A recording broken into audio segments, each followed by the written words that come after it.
सुमंत्र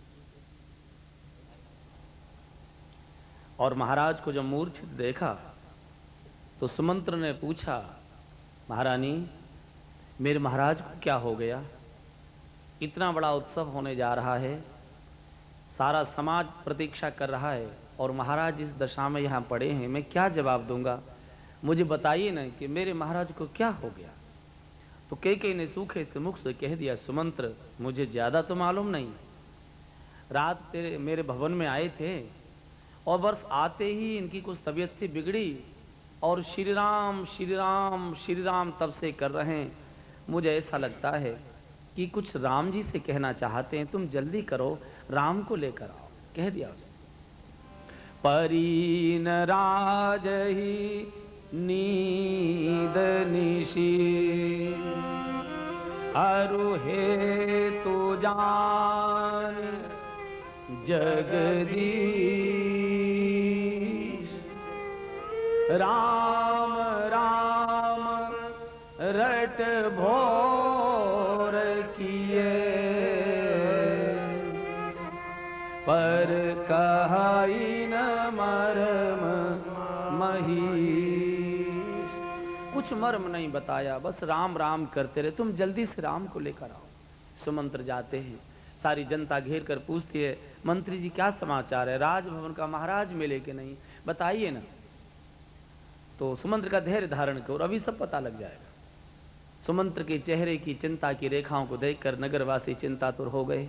कोई बड़ी घटना हो गई लगता है, कुछ अपशकुन जैसे लग रहे हैं, क्या हुआ? सुमंत्र भगवान के भवन पर पहुंचे।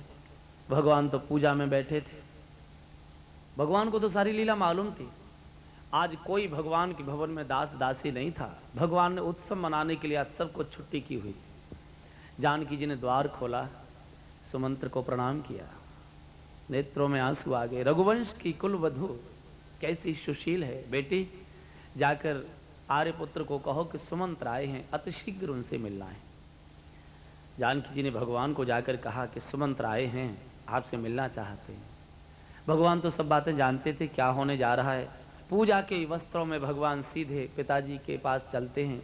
भगवान को लगता है पूजा के वस्त्र उतारूंगा, फिर अपने वस्त्र पहनूंगा और थोड़ी देर के बाद तो फिर उतारने ही पड़ेंगे, इसलिए इन्हीं वस्त्रों में चलता हूं ताकि पूजा के वस्त्रों के ऊपर और बस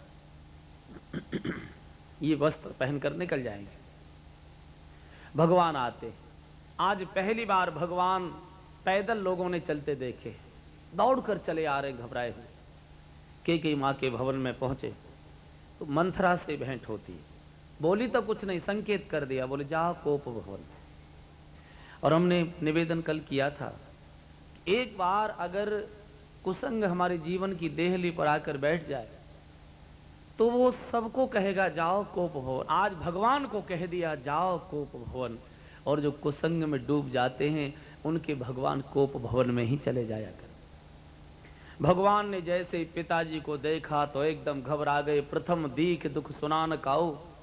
अरे भगवान का नाम तो सब प्रकार के अमंगलों को मंगल करता है, सब प्रकार के दुखों को दूर करने वाला तो श्री राम नाम है, सकल लोक दायक विश्रामा। और आज भगवान पिता को इस अवस्था में देख रहे हैं। प्रणाम किया, महाराज तो मूर्छित हैं। सुमंत्र ने थोड़ा सा जगाकर कहा, राजन अन्नदाता राम आपको प्रणाम करते। इतना सुनना था, बस एकदम उठे और बेटे को अंक से लगाकर, हृदय से लगाकर बार बार मुख चूमते हैं और रो रो कहते, राम मेरे बेटे आज मेरी प्रार्थना है, आज मैं कुछ भी बोलूं मेरी बात तू सुनना मत। आज मैं कुछ भी तुझे कहूं मेरी बात तू मानना मत। तूने हमेशा मेरी आज्ञा का पालन किया है और आज मेरी बात मत सुनना, आज मैं पागल हो गया हूं। इतना कहकर महाराज तो मूर्छित हो गए। भगवान ने माँ से पूछा, कैकेयी माँ पास में खड़ी थी, बोले माँ अरे जिन पिता के 4-4 जवान बेटे घर में बैठे हो और उनके वृद्ध पिता ऐसे रोए, मुझे बताओ तो सही। मोय कहूँ मात तात दुख कारण, मेरे पिताजी के दुख का कारण मुझे जल्दी बताइए, मैं अतिशीघ्र निवारण करूं। मैं ये दशा पहली बार पिताजी की देख रहा हूं, हुआ क्या मुझे बताओ ना। कैकेयी कहती है, राघव बात तो कोई बहुत बड़ी नहीं थी, बहुत छोटी सी बात है, लेकिन तेरे पिताजी जरा महसूस ज्यादा कर गए। क्या बात हुई माँ? बोले कल सायंकाल मेरे भवन में आए थे, नित्य ही आते थे, और आते ही तेरे राज तिलक की मुझे सूचना दी और मुझे कहा, रानी तुमको कुछ मांगना हो तो मांग लो। तो मैंने 2 वरदान मांग लिए। मेरे इन पर 2 वरदान उधार थे। एक में मैंने भरत को अयोध्या का राज्य मांग लिया और दूसरे वरदान में तुझे 14 वर्ष का वनवास मांग लिया। बस ये दूसरी सूचना सुनकर इस अवस्था में हो गए, सहन नहीं कर पाए। बात तो बड़ी छोटी है बेटा, अगर अब तो तुम ही बचा सकते हो। अगर तुम अपने पिता को अपयश से बचाना चाहते हो तो वन को चले जाओ। अगर इनके प्राण चले गए तो उनको अपयश लग जाएगा। भगवान तो इतने गदगद हो गए, बोले माँ सच बात तो यह है कि मेरे मन की समझने वाली केवल तू रही है, और वो पुत्र तो बड़ा बड़भागी है। भगवान कहते सुन जननी सोई सूत बड़ भागी, जो पीतु मातु बचन अनुरागी। सुनु जननी सोई आज तो मेरे बड़ा भागी, जो पीतु मातु बचन अनुरागी। हाँ सुन जननी सोई सूत बड़ भागी, जो पीतु मातु बचन अनुरागी। सुनु जननी सोई सूत बड़ भागी, जो पीतु मातु वचन अनुरागी। तनय मातु पितु तोष निहारा, तनय मातु पितु तोष निहारा। तनय मातु पितु तोष निहारा, दुर्लभ जननी सकल संसारा।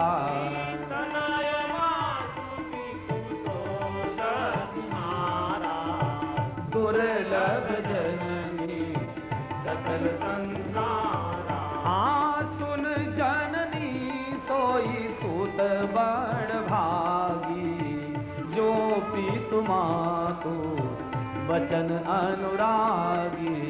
सुनु जननी सोई सूत बड़ भागी, जो पीतु मातु वचन अनुरागी। भगवान तो माँ का हाथ पकड़कर नाचने लगे। माँ मेरे हृदय की सुनने समझने वाली केवल तू निकली, और वो बेटा तो बड़ा भाग्यशाली है जो माता पिता जिनको आज्ञा देते हैं। तनय मातु पितु तोष निहारा, दुर्लभ जननी सकल संसार। माता पिता जिनके व्यवहार से संतोष अनुभव करते हों, ऐसा पुत्र तो जगत में दुर्लभ होता है। मैं तो बहुत दिनों से चाहता था, आज मुझे कितनी प्रसन्नता हो रही है। भरत प्राण प्रिय पावहि राजू, मेरा भरत भैया राजा बनेगा। आज तो ऐसा लगता है कि विधाता सब प्रकार से मेरे अनुकूल ही हो गया। इतनी छोटी बात मुझे लगता है तू छुपा रही है, कोई बड़ी बात है, ये तो बहुत छोटी सी बात। इतनी बड़ी बात को भगवान कहते हैं बड़ी छोटी सी बात। अगर तू मुझे सुबह समाचार भेज देती, मैं तो अब तक कब का वन को चला गया होता। बस ले, थोड़ी देर में अभी तू सुन लेगी कि राम वन को चले गए। अभी मैं बड़ी माँ से आज्ञा लेने जाता हूँ, और यहाँ से भगवान चले हैं बड़ी माँ से कौशल्या माँ के भवन की ओर। लोग प्रतीक्षा कर रहे थे, हार लिए, आरती के थाल लिए, अंदर से क्या समाचार आता है। और जैसे ही सुमंत्र के मुख से निकला कि भगवान का तो वनवास हो गया, इतनी जोर की आह निकली कि जो दीपक जल रहे थे दीपावली के सारे सब के सब बुझ गए। जिन हारों को लेकर आए थे हार तोड़कर फेंक दिए। माताओं की गोद में छोटे छोटे बच्चे लगे थे, बच्चे माताओं की गोद से कब गिर गए इनको होश नहीं। पछाड़ खाकर हा के कही, हा बैरिन तूने ये क्या कर डाला, हा विधाता, हा हा होने लगा। प्रातःकाल जिस अयोध्या में वेद मंत्रों के उच्चारण होते थे, संकीर्तन हुआ करते थे, उस अवधि में प्रातःकाल हाहाकार होने लगा। लोगों ने तोरण द्वार तोड़ डाले, दीपक बुझा डाले, हारों को पैरों से कुचल डाला। प्रातःकाल ब्रह्म मुहूर्त की बेला में श्री अवध में हाहाकार मचा है। एक ही स्वर आ रहा है, ओ बैरिन, ओ पावन, ये तू क्या कर बैठी? क्या अब तक धोखा देती थी क्या? क्या राम जी को झूठा प्यार का नाटक करती थी? हे विधाता, तूने कैसी घड़ी लाकर खड़ी कर दी। भगवान हम आपको वन नहीं जाने देंगे, हम केकई को मार डालेंगे, हम आपको वन नहीं जाने देंगे। सारी अवध में हाहाकार मचा। भगवान दौड़कर कौशल्या माँ के भवन पर रास्ते में सोचते जा रहे थे, सबको समझा सकता हूं लेकिन माँ को नहीं समझाया जा सकता। माँ तो मेरी इतनी सीधी और भोली है, जैसे ही सुनेगी कहीं प्राण न त्याग दे। भगवान सोचते ही आ रहे थे कि क्या बोलूं, और इधर माँ तो रात भर खुशियों में नाची। अरे जिसका बेटा राजा होने जा रहा हो, उसकी माँ की प्रसन्नता का कोई ठिकाना हो सकता है क्या? रात भर तैयारी, रात भर मनोतियां। महाराज को कह दिया था, राजन जब मेरा बेटा राजा बनेगा उस समय अपने बच्चे को दर्जी के सिले हुए कपड़े नहीं पहनाऊंगी, मैं अपने हाथ से कपड़े बनाऊंगी, अपने हाथ से आभूषण तैयार करूंगी, बेटे को बिठाऊंगी, आभूषण धारण कराऊंगी, उसको श्रृंगार करूंगी, बार बार उसकी आरती करूंगी, नजर उतारूंगी। मेरा बेटा बस राजगद्दी पर जब बैठे वो शुभ घड़ी तो आए। ये मनोती मनाते मनाते पूरी रात हो गई, प्रतीक्षा कर रही है अब कब समय आए, कब समय आए। और आप कल्पना करो, जो माँ इतनी खुशियों में डूबी हो, उसको कोई कह दे कई दिन का भूखा और थाल परोसकर उसके सामने रखो, और जैसे भी टुकड़ा तोड़ने को हाथ बढ़ाए और कोई थाली आगे से खिसका ले तो उसके ऊपर क्या बीतेगी। इससे भी ज्यादा वज्राघात कौशल्या जी पर होने वाला है। भगवान सोचते ही जा रहे थे कि माँ से क्या बोलूंगा। इतने में तो दौड़कर माँ आई। भगवान ने हाथ जोड़कर माँ को प्रणाम किया है।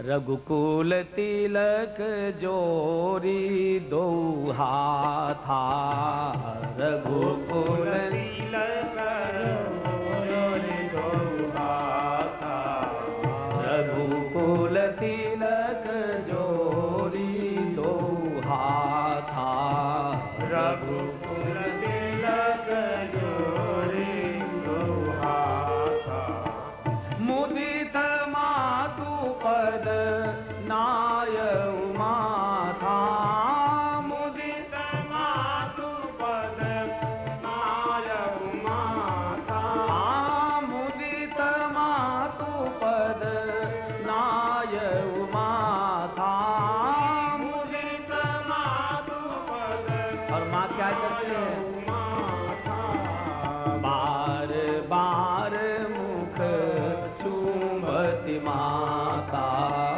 बार बार मुख चुंबती माता, बार बार मुख चूमती माता, बार बार मुख चुंबती माता, नयन नेह जल पुलकित गाता, नयन नेह जल पुलकित गाथा, हाँ जी, नयन नेह जल पुलकित गाता, नयन नेह जल पुलकित गाथा, बार बार मुख चूमती माता, बार बार मुख चुंबती माता, बार बार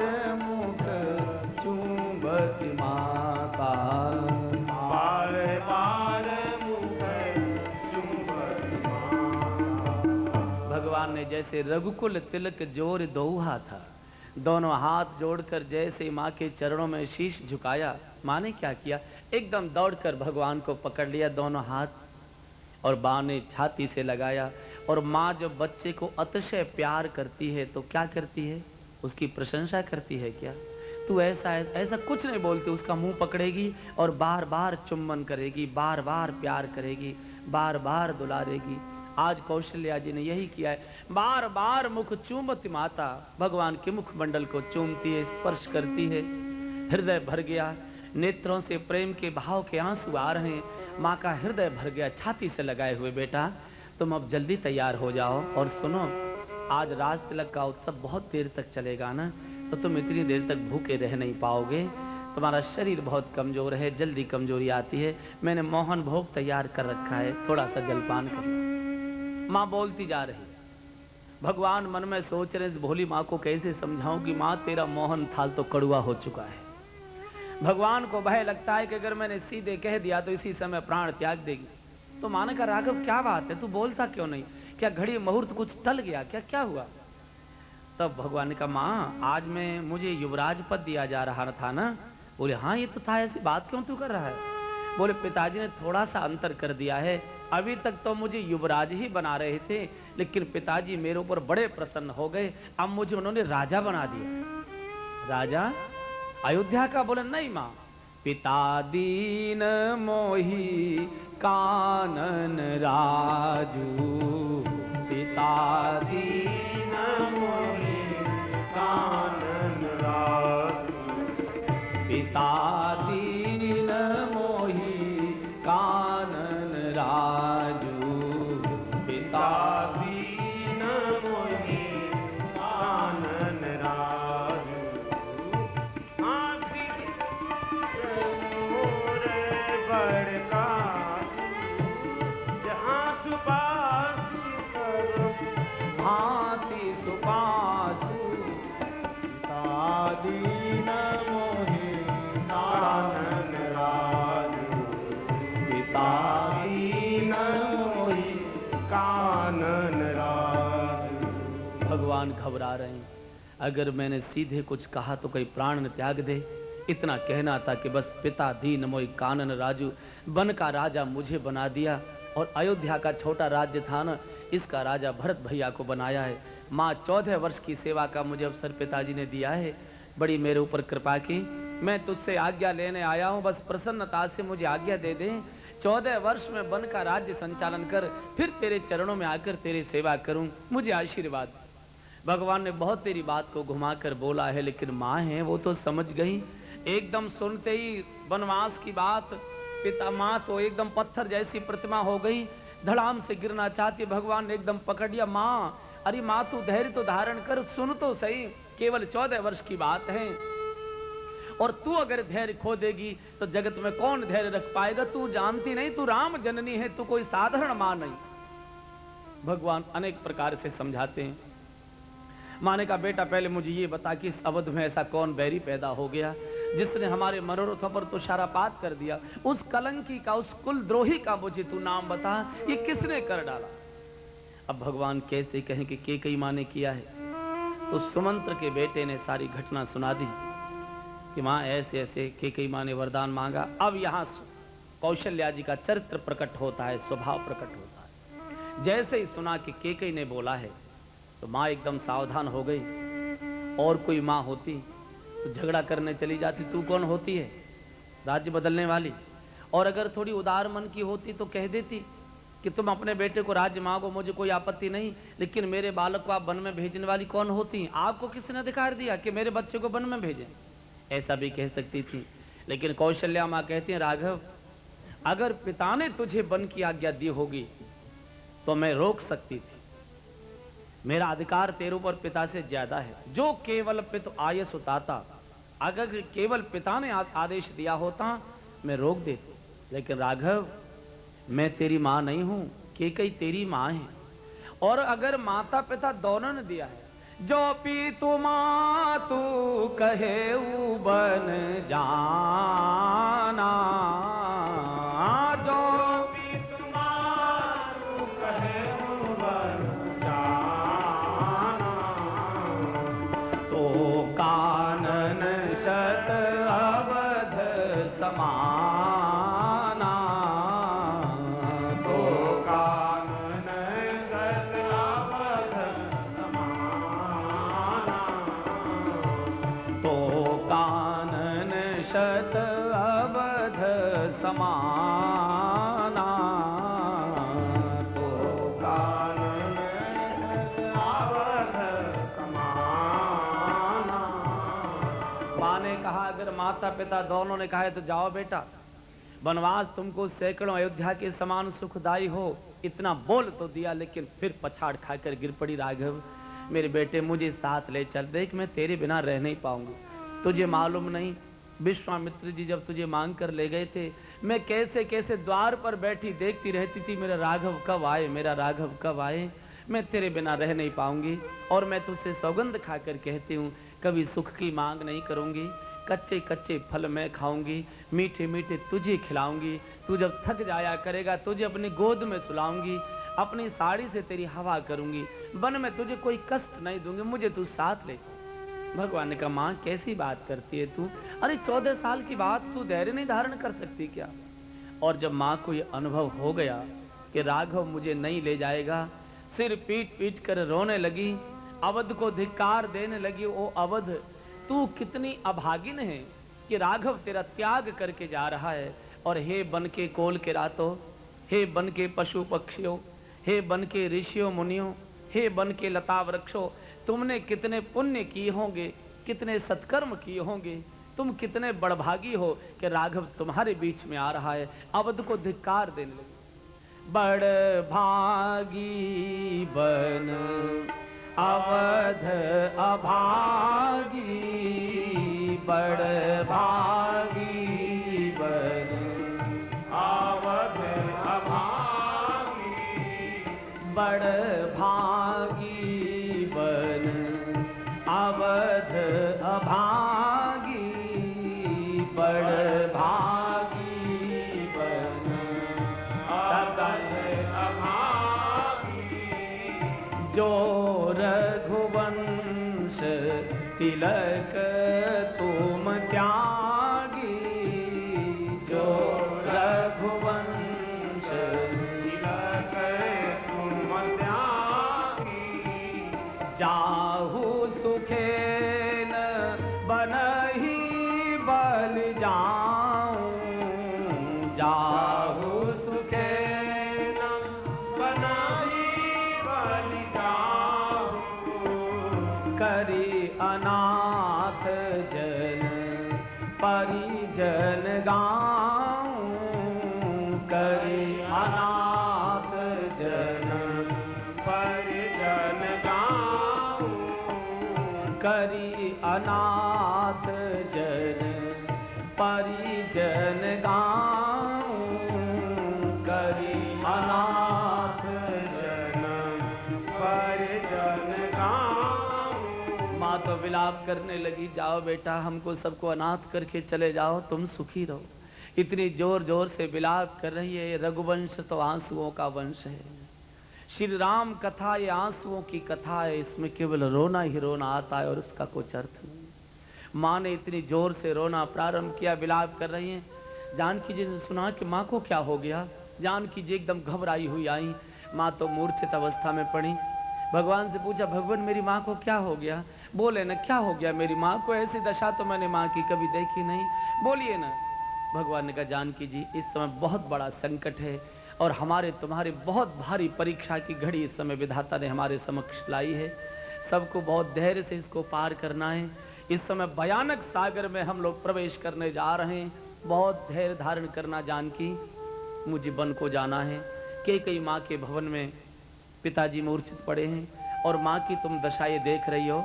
14 वर्ष की बात है, मेरी भोली भाली सीधी माँ है, मेरी माँ को बचा कर रखना, मेरी माँ को समझा कर रखना। ये बड़ी भोली है, जब जब इसको मेरी याद आया करेगी और महल में जब संध्या का समय होगा और जब आरती का थाल ये सजाएगी मेरे लिए, और जब मैं नहीं मिलूंगा तो कभी महल के इस कक्ष में दौड़ेगी, कभी महल के उस कक्ष में दौड़ेगी, और जब मैं नहीं दिखाई दूंगा तो हाँ राम कर करके पता नहीं महल के किस कोने में पड़ी पड़ी रोती रहेगी भूखी प्यासी।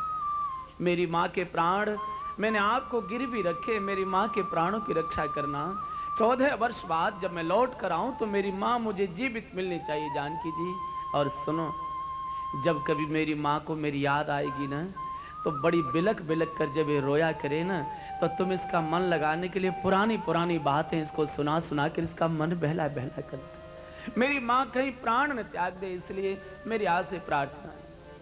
जब जब माँ तू करही सुधि मोरी, जब जब माँ, जब जब मेरी भोली माँ मेरी याद में मिल गई,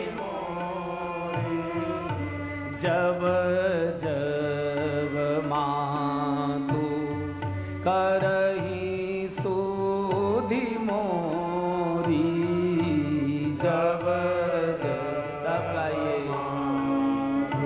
भगवान सुधि मोरी,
जी सुंदरी समूझा ये मृदुबानी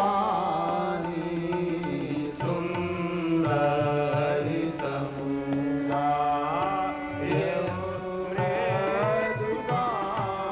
भगवान कहते जानकी जी मेरी माँ बड़ी भोरी है, जब जब इसको मेरी याद सताए, जब भी मेरी याद में जब ये बिलखे तो तुम पुरानी पुरानी कहे सुंदर कथा पुरानी कथाएं सुनाकर मेरी माँ का मन बहला कर रखना।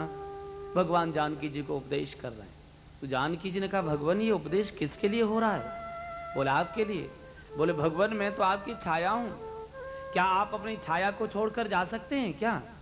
अरे मनुष्य सब कुछ छोड़ सकता है लेकिन अपनी छाया नहीं छोड़ सकता। और सुनो भगवान, जाना तो मुझे आपके साथ निश्चित है, अब निर्णय आप करो, शरीर और प्राण दोनों को लेकर जाना चाहते हैं कि केवल प्राणों को साथ लेकर जाना चाहिए? कीर्तन प्राण कि केवल प्राणा, या तो शरीर प्राण दोनों, या प्राण आपके साथ जाएंगे, शरीर यहां रह जाएगा। और भगवान आपको मालूम है नारी का जीवन क्या है? जानकी जी कहते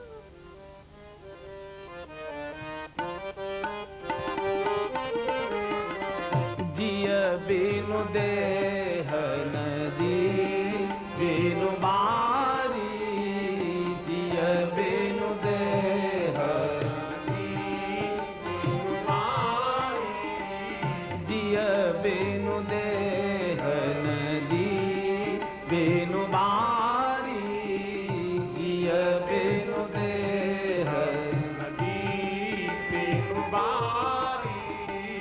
तैसी नाथ पुरुष बिनु नारी, तैसी नाथ पुरुष बिनु नारी, तैसी नाथ पुरुष बिनु नारी, तैसी नाथ पुरुष बिनु नारी। भोग रोग सम भूषण भारू, भोग रोग सम भूषण भारू, जम यातना सरिस संसारू, जम यातना सरिस संसारू, जम यातना सरिस संसारू, जम यातना सरिस संसारू। भगवान जैसे बिना प्राण के देह का कोई अस्तित्व नहीं, जैसे बिना जल के नदी की कोई शोभा नहीं, ऐसे बिना पति के नारी का कोई जीवन नहीं। बिना पति के पत विहीन सब शोक समाजू, रोग भोग रोग समभूषण भारू, जम यातना सर संसारू। भगवान अब निर्णय आप करें कि प्राण और शरीर दोनों को लेकर जाना चाहते हैं कि केवल प्राण? भगवान ने सोचा जानकी जी अगर प्राण त्याग देंगे तो लीला ही खत्म हो जाएगी। लीला का क्या अर्थ? बोले अच्छा जल्दी करो, मुझे भय लग रहा है कि माँ पिता को कुछ हो गया तो फिर जा नहीं पाएंगे, लीला धरी की धरी रह जाएगी, जल्दी तैयारी कर। जानकी जी तैयार होती, इतने में तो लक्ष्मण जी आ गए। लक्ष्मण जी प्रातःकाल से सेना की व्यवस्था में लगे थे, गार्ड ऑफ ऑनर दिलाने के लिए सेना की टुकड़ी को तैयार कर रहे थे। इतने में ढोल नगाड़े बंजने बंद हुए तो किसी सेवक से पूछा क्या बात है, ये नगाड़े बंद कैसे हो गए? अरे बोले महाराज आपको मालूम है क्या हुआ?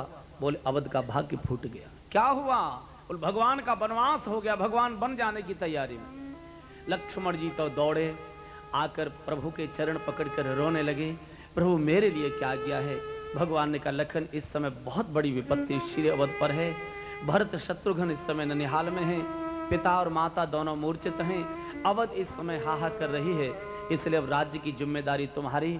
और सुनो लखन, जास राज प्रिय प्रजा दुखारी, जिस राजा के राज्य में प्रिय प्रजा दुखी रहती है वो राजा नरक भोगता है, नरक का अधिकारी बनता है।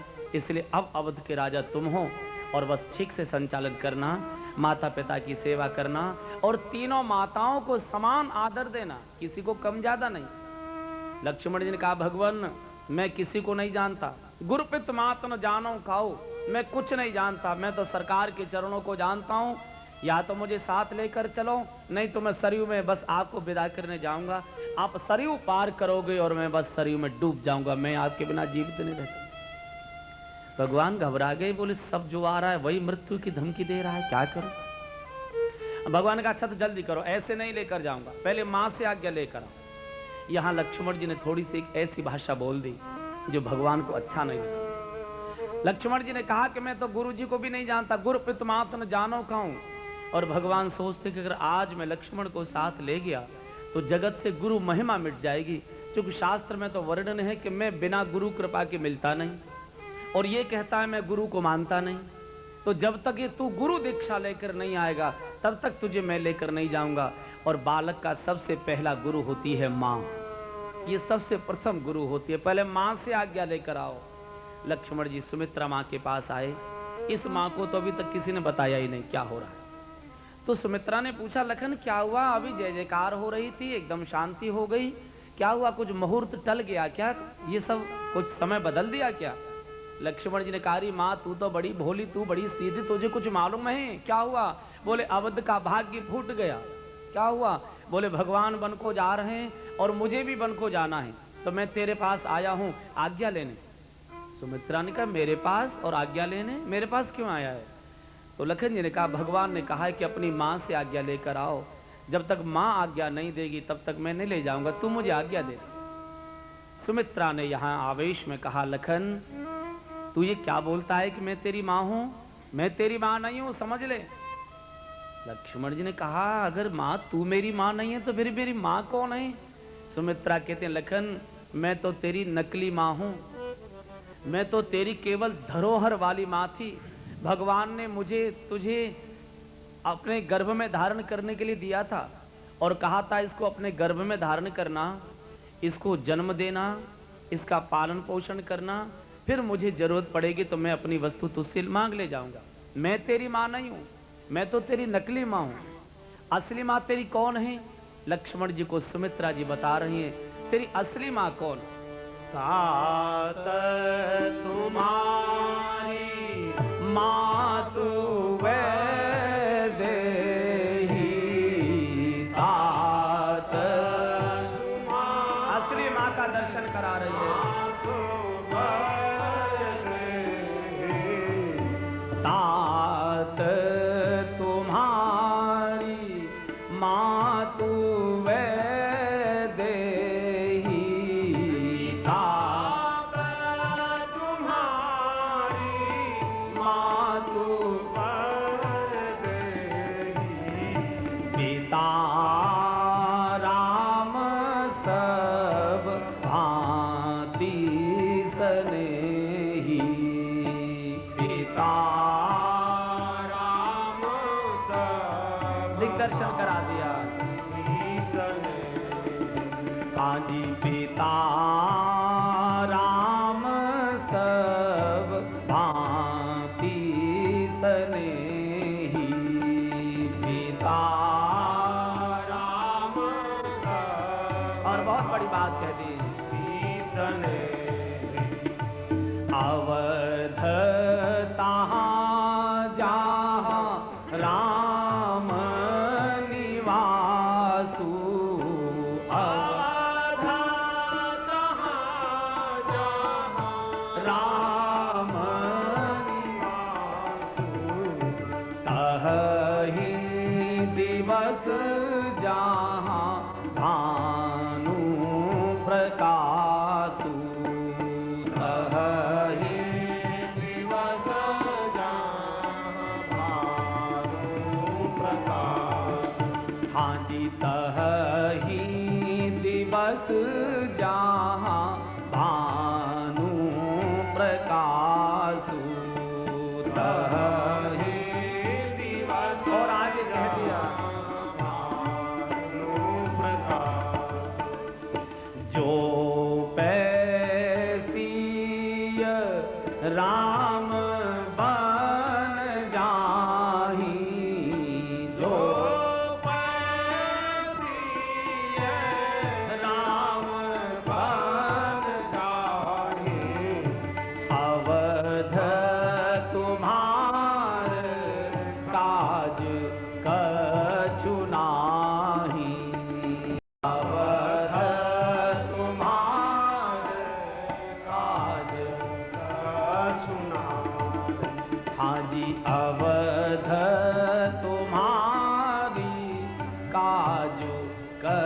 कछु नाही। अवध काज कछु नाही। सुमित्रा माँ ने कहा, लखन मैं तो तेरी नकली माँ हूँ, असली माँ तो तेरी श्री जानकी जी। माता रामो मत पिता रामचंद्र, स्वामी रामो मत सखा रामचंद्र। जगत के शाश्वत माता पिता तो भगवान श्री जानकी नाथ हैं। और सुन लखन, जहाँ श्री राम हैं वहीं अवध है, जहाँ सूर्य है वहीं प्रकाश है। और कान खोल कर सुनना, जो पैसी राम बन जाएं तो अवध तुम्हार काज कछु नाई। मुझे सकल मत दिखाना, मैंने तो इसी घड़ी के लिए तुझे अपने गर्भ में धारण किया था।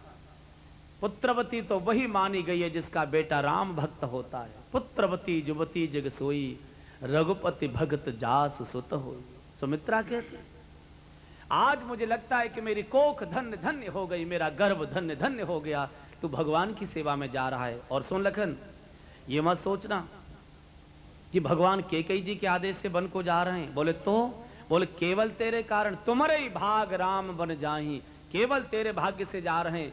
इसलिए तुझे मेरे दूध की सौगंध है कि स्वप्न में भी भगवान की सेवा में तेरे मन में विकार नहीं आना चाहिए। लक्ष्मण जी ने कहा, मां मेरे कारण कैसे? बोले तुझे मालूम नहीं, तू शेषनाग का अवतार है, धरती तेरे शीश पर है और धरती पर पाप का भार इतना बढ़ गया है कि तू उसे सहन नहीं कर पाता। इसलिए भगवान केवल तेरे सिर के भार को हल्का करने जा रहे हैं। दूसर है तो तात कछुनाई। इसलिए 14 वर्ष की सेवा में स्वप्न में भी तेरे मन में कोई विकार नहीं आना चाहिए। लक्ष्मण जी ने कहा, मां अगर ऐसी बात है तो जागृत में तो कभी कोई विकार आएगा नहीं, लेकिन क्या बताऊं, स्वप्न में तो मन चाही बातें नहीं आती, अनचाही बातें भी आ जाती हैं। और जब तूने स्वप्न की भी शर्त लगा दी तो अब मैं तेरे चरणों में बैठकर तेरे दूध की सौगंध खाकर कहता हूं कि अब मैं 14 वर्ष सोऊंगा ही नहीं, और सोऊंगा नहीं तो स्वप्न भी नहीं, और स्वप्न भी नहीं तो विकार भी नहीं। लक्ष्मण जी ने 14 वर्ष जागरण का संकल्प ले। ये ऐसा अलौकिक भाई है जो भाई और भाभी की सेवा के लिए 14 साल वन में जागरण का संकल्प लेकर जाता है। यहाँ से तीनों केकई के भवन में आए। दशरथ जी तो मूर्छित पड़े हैं। भगवान ने प्रणाम किया, कुछ बोले नहीं। लखन ने जब प्रणाम किया तो एकदम बिलख पड़े, कितना बड़ा आज मेरे ऊपर प्रहार हो रहा है विधाता।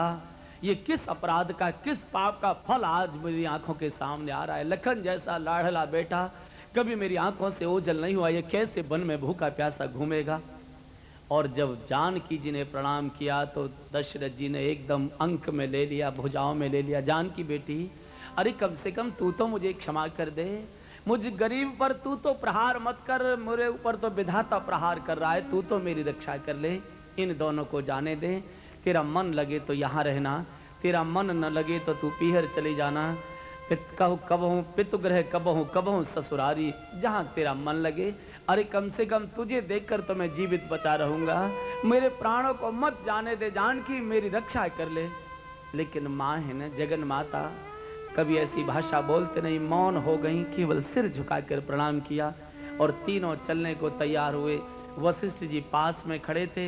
एकदम दशरथ जी ने वशिष्ठ जी के चरण पकड़कर सिर रखकर कहा, गुरुदेव आप तो कहते थे कि जो पाप करता है फल वही भोगता है, लेकिन आज पाप कोई कर रहा है और आज फल कोई दूसरा भोग रहा है। आज विधाता के कर्म की गति मुझे विलग क्यों दिखाई दे रही? और करे और पाप फल भोग, ये भगवंत गति आज कैसे मुझे विचित्र दिखाई दे रही। और करे अपराध को और पाव फल भोग, अति विचित्र भगवंत गति। और कई बार विधाता की गति उल्टी ही दिखाई देती है। हमारे सूर ने कहा है ना, सूरदास जी ने पूछा था, उधो ये सब कर्मों की गति कई बार उल्टी क्यों दिखाई देती है? कैसे? सूर कहते हैं, कर्मन की गति न्यारी रे उधो, कर्मन की गति न्यारी उधो, कर्मन की गति न्यारी रे उधो, कर्मन की गति न्यारी ऐसे उधो। सब नदियाँ जल जल भर रहिया, सब नदियाँ जल जल भर रहिया, सब नदियाँ जल जल भर रहिया सब नदिया जल जल भरी रहिया सागर के ही विधि खारी रे बूढ़ो सागर के ही विधि जहाँ गंगा पहुंची वो सागर कैसे खा रहा सागर के ही विधि खारी रे बूढ़ो सागर के ही विधि खारी रे बूढ़ो कर मन की गति न्यारी रे बूढ़ो कर मन की प्रश्न करते न्यारी रे बूढ़ो उज्ज्वल पंख दिए बगुला को उज्ज्वल दिए बगुला उज्ज्वल पंख दिए बगुला को उज्ज्वल दिए बगुला कोयल के ही विधिकारी रे बूढ़ो कोयल के ही विधिकारी रे बूढ़ो कोयल के ही विधिकारी रे बूढ़ो कोयल के ही विधिकारी रे बूढ़ो कर मन की गति न्यारी रे बूढ़ो कर मन की गति न्यारी रे बूढ़ो कर मन की गति न्यारी रे बूढ़ो कर मन की गति न्यारी रे रो रो कर पूछते हैं गुरुदेव ये कैसे हो गया मिलिबे की आशा सूरदास मिलिबे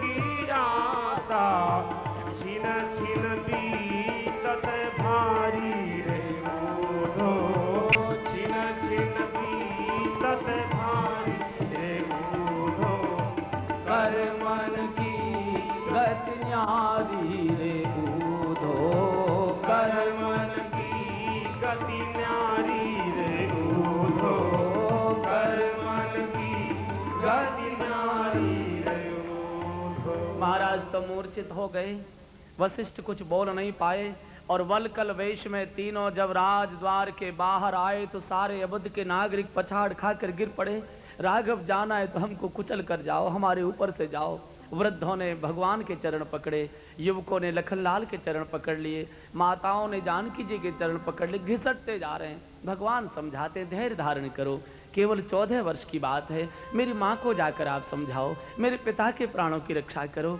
आप यहाँ रहे कोई अवध में रहने को तैयार नहीं आज प्रातःकाल अवध में ऐसा हाहाकार मचा है जैसे एक दिन गोकुल में मचा था जिस समय अक्रूर और भगवान को रथ में बिठाकर मथुरा लेकर चले और भोले ब्रजवासी अक्रूर के पीछे चिल्लाते चिल्लाते दहाड़ मारते जा रहे थे आज जो गोकुल की दशा थी वही श्री अवध की दशा जो गोकुल में स्वर सुनाई देता था चारों ओर से सब लोग रोते यही कहते जा रहे थे मेरो राधा रमन गिरधारी गिरधारी श्याम बनवारी मेरो राधा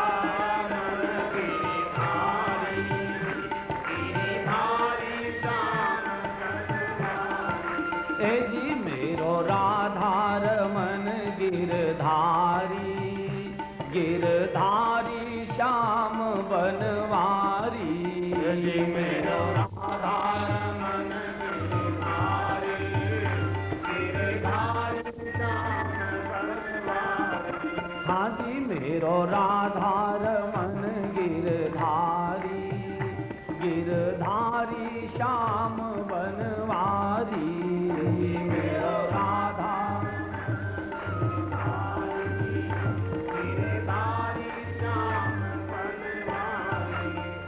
गिरधारी श्याम बनवारी गिरधारी श्याम बनवारी गिरधारी श्याम बनवारी गिरधारी श्याम बनवारी गिरधारी श्याम बनवारी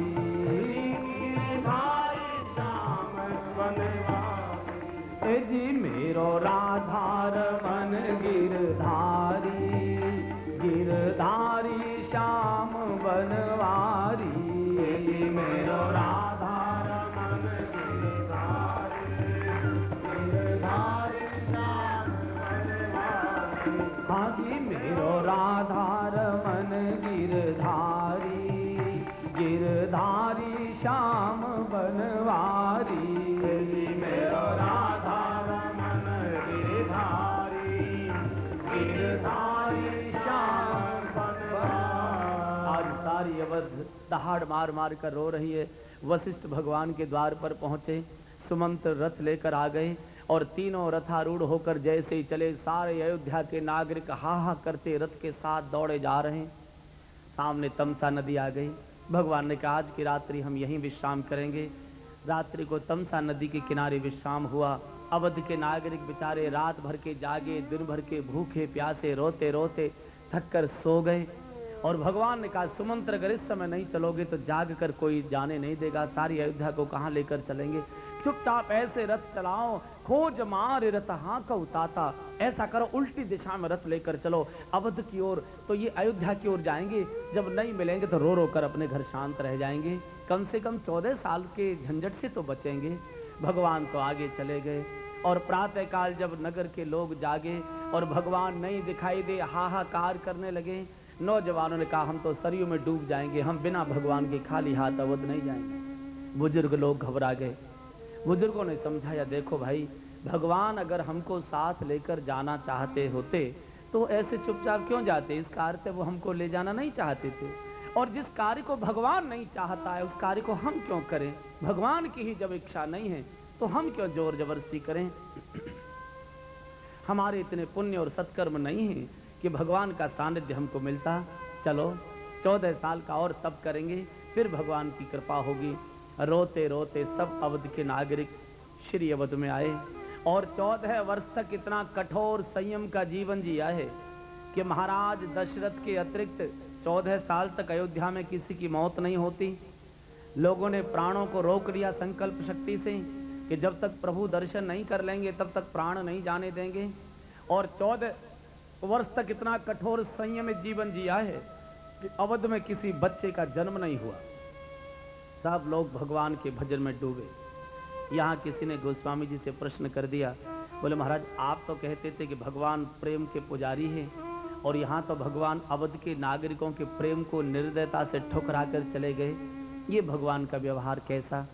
गोस्वामी जी ने कहा देखो भाई, भगवान कभी प्रेम को ठुकराते नहीं हैं, लेकिन अवध के नागरिकों से एक बड़ी भारी भूल हो गई थी।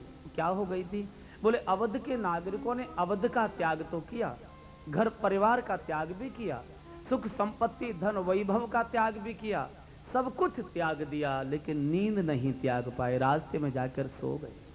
और जो सोवत है सो खोवत है, जो जागत है सो पावत है। और भगवत सानिध्य की यात्रा अगर उसमें भी सो जाओगे तो भगवान निकल जाओगे। और यही दो बातें भगवान के मिलन में बाधक हैं और यही दो बातें भगवान के मिलन में साधक हैं। निंदा और निद्रा, ये दो बातें भगवान के मिलन में बाधक हैं और हम दोनों में ही डूबे हुए। 24 घंटे निंदा, 24 घंटे किसी की बढ़ाई आपके मुख से निकलेगी नहीं। जब देखो तब बुराई, पड़ोसी की, गांव की, समाज की, सरकार की, और कोई नहीं मिलता तो अपने बहू बेटों की बुराई करना शुरू कर दे। निंदा रस बहुत मीठा होता। निंदा और निद्रा, मोह निशा सब सोब निहारा, सब लोग मोह की निशा में, इसलिए पास बैठा भगवान भी मिलता नहीं। निंदा ये सबसे बुरा दुर्गुण है। गोस्वामी जी ने कहा है सबके निंदा जे जड़ कर ही उनको जन्म काय का मिलता है। बोले तेज चमकादड़ होय अवतर है, जो सबकी निंदा करता है उसका अगला जन्म चमकादड़ का हुआ करता है। चमकादड़ ऐसा जंतु है जो हमेशा उल्टा लटकता है। तुम अगर अपनी जुबान से सबको उल्टा करोगे तो तुमको जीवन भर उल्टा लटकना पड़ेगा। और खाता क्या है चमगादड़? चमगादड़ अपनी विस्ता को खाता है। बाकी जितने अधम प्राणी हैं वो दूसरे की विस्ता खाते हैं। कौवा है दूसरे की विस्ता खाएगा, सूअर है दूसरे की विस्ता खाएगा, कुत्ता है दूसरे की विस्ता खाएगा, अपनी विस्ता कोई नहीं खाता है। लेकिन चमगादड़ अपनी ही विस्ता खाता है।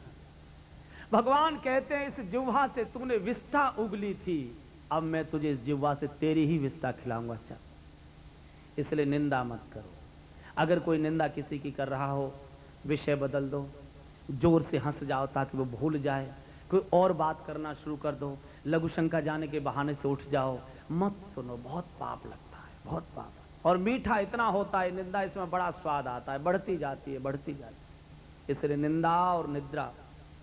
यहाँ अवध के नागरिक अवध में और भगवान सीधे श्रृंगवेरपुर में गंगा के किनारे झोंपड़ियों का एक छोटा सा गांव माजरा, और मल्लाह जाति के लोग यहाँ निवास करते हैं। यहाँ का चौधरी गुह है। गुह को पता लगा कि भगवान आए हैं, आकर भगवान को प्रणाम करता है। भगवान ने दौड़कर उठाकर गुह को हृदय से लगाया। गुह, तेरा हृदय स्थान मेरे चरणों में नहीं है, तेरा स्थान तो मेरे हृदय में है। और यहाँ से भगवान अब सबको राम रूप बनाने का कार्य प्रारंभ कर रहे हैं। तुम तो सब मेरे जैसे हो। बिल्कुल अछूत को, नीच को, छोटे को भगवान ने हृदय से बराबर का दर्जा दे दिया। और यही राम राज्य की आधारशिला रखी गई। गंगा के किनारे अवध में राम राज्य का निर्माण नहीं हुआ। अवध में तो राम राज्य के भवन पर केवल कलश स्थापन हुआ है। अवध के बाहर राम राज्य के भवन की आधारशिला रखी गई है गंगा के किनारे, जहां भगवान ने सबसे समाज के छोटे व्यक्ति को अपने बराबर का दर्जा दे दिया। वहां राम राज्य का निर्माण हुआ करता है। गुह ने तो कभी सोचा भी नहीं था कि इतने बड़े प्रभु और मुझे बराबर का दर्जा देंगे। गुह को भी थोड़ी हिम्मत आ गई। गुह ने कहा, भगवान आप आ ही गए हैं तो कृपा करके मेरे नगर को भी पवित्र करें, मेरे नगर में भी श्री चरण ले चलें, मेरा नगर पवित्र हो जाएगा। तो लक्ष्मण जी का थोड़ा माथा ठनक गया, बोले देखो कैसा बावला है। भगवान ने जरा सा प्यार किया, दिमाग बिगड़ गया। गांव को गांव भी नहीं है, माजरा है, इसको नगर कहने लगा। तो लक्ष्मण जी जब हंसे तो गुह ने कहा, लखनलाल शायद आप मेरी बात पर हंस रहे हैं। अरे बोले हंसना स्वाभाविक है, तेरा तो गांव भी नहीं है, झोंपड़ियों का जरा सा माजरा नगला, और इसे तू कह रहा है नगर? नगर तो अयोध्या है। तब गुह ने कहा, लखनलाल बुरा मत मानना, अब अयोध्या नगर नहीं रहा, अब मेरा गांव गांव नहीं रहा, मेरा गांव नगर हो गया और अयोध्या गांव हो गया। लक्ष्मण जी ने कहा, पूछा कैसे? बोले मैं नहीं कह रहा हूं, ये माँ ने कहा था ना कल चलते समय आपको। लक्ष्मण जी ने कहा, माँ ने क्या कहा था? बोले याद करो माँ ने जो कहा था कि अवध तहाँ जहाँ राम निवासु, अवध तहाँ राम निवासु, अवध तहाँ जहाँ राम निवासु, अवध तहाँ माँ की बात याद कर तही दिवस जहाँ भानु प्रकाशु, तही दिवस जहाँ भानु प्रकाशु, हाँ जी तही दिवस जहाँ भानु प्रकाशु, तही दिवस जहाँ भानु प्रकाशु। गुह ने बात याद दिला दी, लखनलाल माँ ने कहा था ना कि अवध कहाँ जहाँ श्री राम हो, तो अब अवध तो गांव हो गया, चूंकि भगवान अवध को छोड़कर चले आए और मेरा गांव अब नगर हो गया जहां भगवान आए। भगवान ने कहा, गुह चलते तो, लेकिन अवध के नागरिकों को सोता छोड़कर आए हैं, अगर पीछे पीछे आ रहे होंगे तो फिर पकड़ लेंगे, फिर आगे बढ़ नहीं पाएंगे, इसलिए भैया जितना रास्ता पार हो जाए हो जाने दो। गुह तो चरण पकड़कर रोने लगा, प्रभु अगर मुझे आज ये मालूम होता कि मेरे नाथ मेरे गांव आने वाले हैं कृपा करने, तो मैं अपने गांव के लोगों को कह देता, आज कोई लकड़ी काटने मत जाना, आज कोई मजदूरी करने मत जाना, आज कोई मछली पकड़ने मत जाना, आज मेरे प्रभु आने वाले हैं। भगवान मैं तो आपका दर्शन कर चुका, मेरे गांव के लोग तो कभी भजन जानते नहीं, वो तो 7 जन्म आपका दर्शन नहीं कर पाएंगे। जब आप आ ही गए हो कृपा करने, तो मेरे गांव के लोगों पर भी कृपा कर दो, उनको भी दर्शन दे दो ठाकुर, अब तो आप ही कृपा करोगे, वो तो अपनी क्षमता से साधना से आपको प्राप्त नहीं कर पाएंगे। और ये भवन के ऊपर की बिल्डिंग है, नींव के ऊपर की बिल्डिंग, मेरे साथ मेरे समाज का हित होना चाहिए, मेरे साथ मेरे गांव वालों को भी आपका दर्शन होना चाहिए, सारे समाज के कल्याण की भावना में राम राज्य छुपा रहता है। भगवान निरुत्तर हो गए। गांव के बाहर एक फूंस की झोंपड़ी सिंसुवा वृक्ष के नीचे तैयार की। भगवान बैठे कुश के आसन पर और गुह गंगा जी के घाट पर खड़ा हो गया। ढोल बजा करे गांव वालों, अभी घर मत जाना, आज भगवान श्री राम आए हैं, सब लोग दर्शन करो प्रभु का, भगवत दर्शन करो। सब लोग आ रहे हैं, काले काले मैले मैले फटे वस्त्र पहने, हड्डियों के सूखे सूखे से ढांचे, लेकिन भोले भाले नेत्रों से भरे हुए आंसू लेकर दौड़े चले आ रहे हैं गांव के मल्लाह लोग। इन्होंने सुना था कि भगवान का दर्शन, संत का दर्शन कभी खाली हाथ नहीं करना चाहिए, कोई न कोई प्रिय वस्तु भेंट करनी चाहिए। अब इन पर तो कुछ और था नहीं, इनकी प्रिय वस्तु तो इनकी रोटी रोजी थी, तो जो लकड़ी काट कर लाया उसने भगवान के चरणों में लकड़ी चढ़ा, जो कंदमूल फल लाया था उसने प्रभु के चरणों में कंदमूल फल चढ़ा दिए, कोई साग पात तोड़ कर लाया था उसने साग पात चढ़ा दिए, कोई मछली पकड़ कर लाया था उसने मछली चढ़ा दी, कोई खरगोश पकड़ कर लाया था उसने खरगोश चढ़ा दिए। और भगवान सबकी भेंट प्रेम से स्वीकार करते गए। भगवान पदार्थ नहीं देखते कि तू पदार्थ क्या चढ़ा रहा है, भगवान हृदय के प्रेम को देखा करते कि तेरे हृदय में कैसा भाव। भगवान हाथ नहीं देखते कि तेरे हाथ में क्या लगा है, भगवान तो हृदय को देखते हैं कि तेरे हृदय में। भगवान भाव के भूखे हैं, भगवान प्रेम के प्यासे, पदार्थ नहीं देखते। भगवान के स्वभाव के बारे में तो गोस्वामी ने कह दिया, राम ही केवल प्रेम प्यारा, राम ही केवल प्रेम प्यारा, राम ही केवल प्रेम प्यारा, राम ही केवल प्रेम प्यारा, जान ले वो जो जान निहारा, जान ले वो जो जान निहारा, जान ले वो जो जान निहारा, जान ले वो जो जान निहारा। इसलिए हम कह रहे हैं, मान ले वो जो मान निहारा, मान ले वो जो मान निहारा। गोस्वामी जी ने भगवान की गुप्त पुस्तक को चौराहे पर खोल कर रख दिया। इसमें क्या है? बोले राम ही केवल प्रेम प्यारा।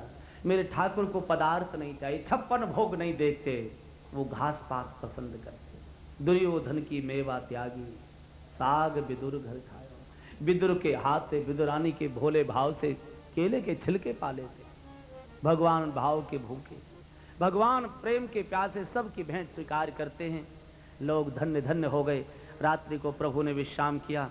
अगले दिन प्रातःकाल स्नान कर बट वृक्ष का दूध मंगाकर भगवान ने जटाएं बनाई। सुमंत्र बहुत समझाकर वापस करना चाहते हैं, लेकिन भगवान ने कहा नहीं सुमंत्र, अब तुम वापस जाओ, हमको यहाँ से जाने दो। भगवान अब यहाँ से बड़ी अटपटी रस भरी प्रेम की लीला करने के लिए केवट के पास आना चाहते हैं।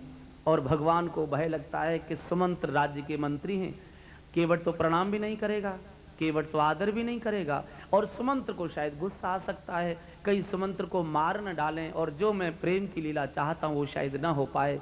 इसलिए भगवान ने जबरदस्ती हाथ पकड़ा और बरबस राम सुमंत्र पठाए, बरबस राम सुमंत्र पठाए, बरबस राम सुमंत्र पठाए, बरबस राम सुमंत्र पठाए। पूर सारी तीर आप तब आए, सूर सारी तीर, गंगा जी के किनारे आ गए भगवान। सूर सारी तीर आप तब आए, सूर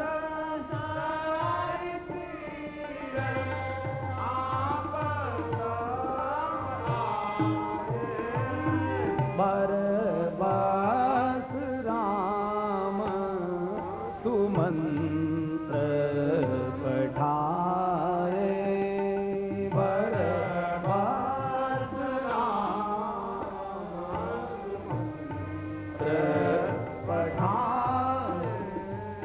बस हाथ पकड़कर रथ में बैठा दिया। बोले आप अपने धर्म के राज्य में प्रवेश करो, विचरण करो, मुझे मेरे प्रेम राज्य में विचरण करने। धर्म का शासन यहां तक था, अब मेरे प्रेम का शासन चलेगा। भगवान तो प्रेम का राज्य स्थापित करते। राम राज्य प्रेम का राज्य, राम राज्य धर्म राज्य नहीं। धर्म राज्य तो दशरथ जी का था, धर्म धुरंधर गुणनिधि ज्ञानी। राम राज्य प्रेम का राज्य। प्राणी प्राणी में भगवान प्रेम का संचार कर देते, प्राणी प्राणी प्रेम में सराबोर हो जाता है। और अब यहां से गोस्वामी जी मानस का सबसे अनोखा, सबसे रस भरा, प्रेम का अटपटा पात्र भगवान केवट की लीला का शुभारंभ करते हैं। गोस्वामी जी केवट लीला का शुभारंभ करते। केवट